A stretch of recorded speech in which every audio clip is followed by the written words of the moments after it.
Ek is oortuig daarvan dat die begroting wat minister Gordhan Bona voorgelê het nie die begroting kan wees nie, want dit is dood eenvoudig pateties. Niks word gedoen om uitgawes te besnoei nie. Hulle fokus net op die inkomste kant en op die ou end is dit ek en jy wat daarvoor betaal.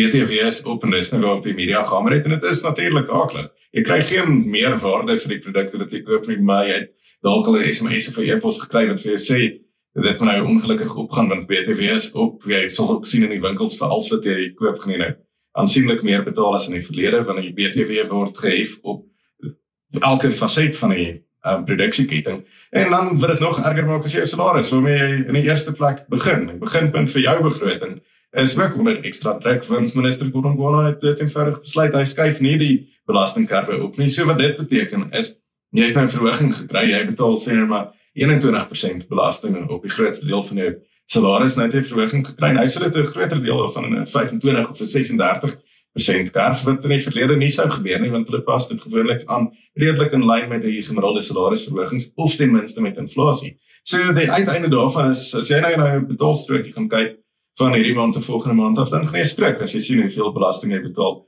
teenoor wat jy in die verlede betaal het. En dis dit eenvoudig onvergeefbaar. Hoe kan politieke partye, juist die politieke partye wat altyd vir ons sê, hulle staan saam met die armes, hierdie beleid deurvoer en dan die regering van nasionale eenheidse prosesse omseil om hierdie begroting deur te voer.